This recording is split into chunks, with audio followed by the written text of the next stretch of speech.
If you have type 2 diabetes and you've been trying to get a continuous glucose monitor, but your insurance seems to be denying it, or you're not even sure where to start, this video is going to walk you through exactly how to navigate that process, and more importantly, what you can do if you get denied. Hey everyone, welcome back. There seems to be a lot of confusion about how a person with type 2 diabetes can get a continuous glucose monitor, also called a CGM device. And the confusion seems to stem from what the qualifications may be to get these devices, because it seems like different insurance companies and the different packages of those insurance companies have different requirements that you have to meet before they go ahead and approve that for you. The reason these devices matter is because you can do everything that you can for your health, but still feel out of control. Of course, that confusion leads to frustration, because if your insurance company denies the coverage, then what do you do next? Do you pay out of pocket because those things are very expensive and the price range can be very different depending on where you go? So that already leads to a sense of randomness and feeling like you're being taken for a ride. And if you put that frustration in the context of your own health when you're trying to do your best, that ends up spawning fear, because then you're wondering, could I have better control? What happens if I don't have better control? What if my glucose numbers fall too low and I'm not able to catch it in time to do anything about it? So I feel like people are looking for that sense of certainty, that sense of control, that feeling of being empowered to be able to do what you need to do in order to take care of your condition properly. So we definitely don't want to play any games here. We want to know how to navigate this process in order to get the best possible outcome. And this has to start with, how do we even access this device? So instead of guessing, let's take a step back and make things simple.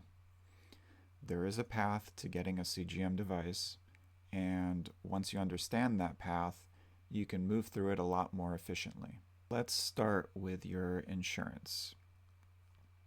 If you don't plan to use insurance and you plan to simply pay out of pocket, none of this really applies to you.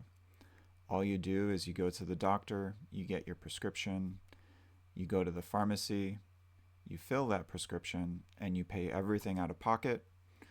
It's a very simple transaction, albeit a very expensive one, but simple nonetheless.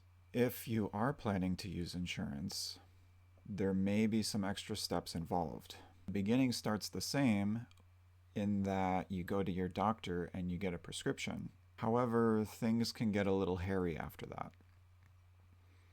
And that depends on a few things. You might have even noticed online that some people say you must be on insulin, or they had to meet whatever requirement.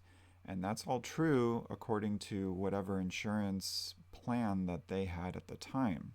There are a few things that I noticed insurance companies require when I filled out prior authorization forms for these devices. From what I've seen, insurance companies seem to usually want to establish if you have diabetes in the first place and if there is a need for the device. So first, do you have diabetes? That is usually defined with an A1C of at least 6.5 and above. Second, what have you already tried that could not control your diabetes? Have you tried metformin? Have you tried insulin? Have you tried some combinations? They want to know exactly what you've done so that they can assess if they need to approve something new. And third, are you at risk for low blood sugars? Because that is arguably more dangerous than high blood sugars. And that's where a CGM device can really come in handy, because it's not just something that gives you feedback, it's something that can alert you to save your life. So, as I was saying before, you'll probably read a lot of things on the internet with different people having different experiences, Everybody is right based on whatever their insurance plan happens to cover and what requirements that they have in order to get that coverage. And regardless of that, some insurance companies just don't cover it. So, from what I've seen, usually the community plans like Medicaid don't cover these devices. If you use the community version of Blue Cross, for example, those also likely won't cover it.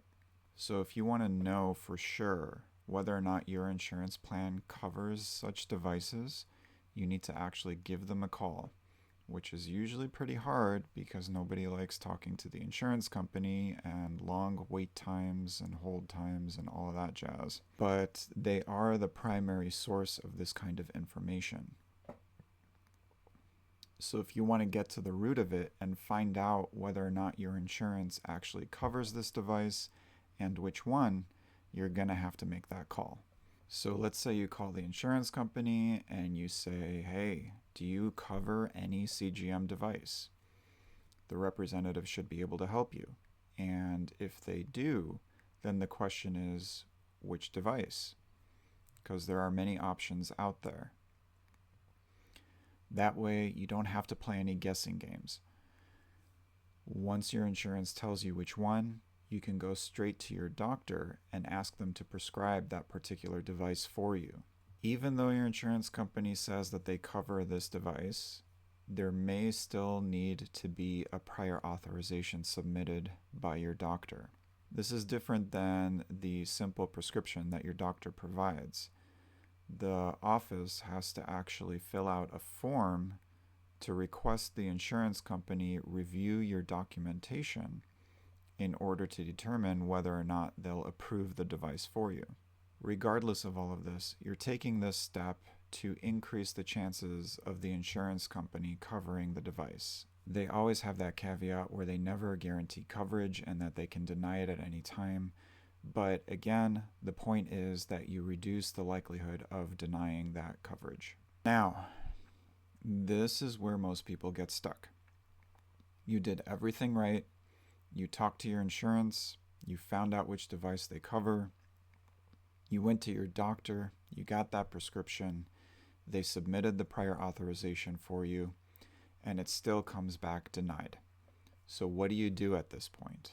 Realistically, you'll probably get angry and have a few choice words for people. After you've been able to process those emotions of frustration and anger and, again, a sense of not being in control,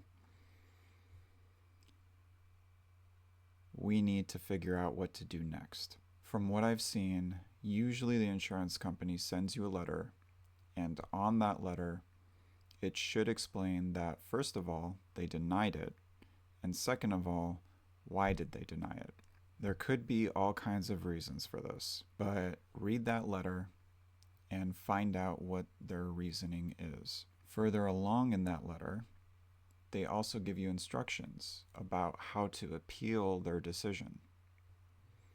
So you can read the instructions on how to appeal that decision, and that way the insurance company goes back and reviews all of the documentation again.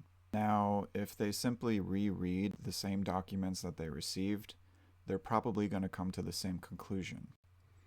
That's why it seems like there's more success if your doctor submits the appeal on your behalf. The reason being that if your insurance company says there wasn't enough information to justify covering one of these devices for you, then your doctor is able to provide them whatever information they need based on your medical history. So if they do deny it, the process is not over, it's just a matter of shifting. Because now you're not starting from scratch. You're responding to why they denied it in the first place. So let's say that you went through this whole process already. You called your insurance company. You found out what they cover. You asked your doctor to prescribe it for you. They denied it a first time. You submitted the appeal. And now let's say that they denied it again. What is next at this point? Sometimes there is the ability to do something called a peer-to-peer. If your insurance company allows having a peer-to-peer, it will be stated in your letter. What happens is that your doctor talks to the doctor from the insurance company about why you need this device. If the doctor from your insurance company agrees, they will approve it and they may cover it for you. Again, I say may cover it because they always have that caveat that they may simply deny it at any point. Now, let's say they did all of that and they simply denied coverage every step of the way. Are you out of options? There are still a few things that you can potentially do, just not through the insurance company. For one thing, you can pay out of pocket, and again, that's expensive. So there are a couple of potential avenues that can help you with the pricing. One way is to go directly to the manufacturer's website and see if they have a patient assistance program. Again, you'll have to submit an application through them in order to see if you qualify. And just to take a step back here, originally we went through this process with the insurance company. Now we're going to go through a different process with the manufacturer itself. So there are two different things going on. One is direct with the insurance, one is direct with the manufacturer of the device. And the trick here is that you can't do both at the same time to see which one wins, because if your insurance company approves it, then you won't qualify for that patient assistance from the manufacturer. So unfortunately, you do have to take these things one step at a time and one path at a time.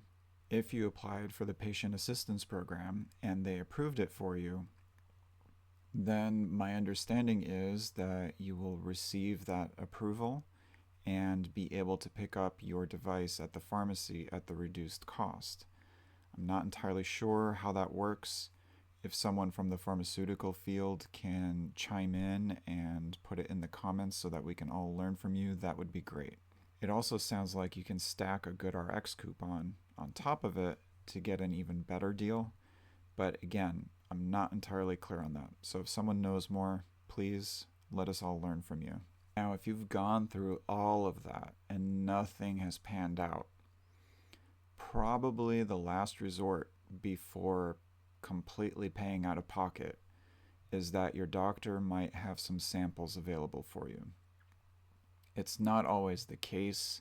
It really depends on what kind of supply your doctor has at that moment.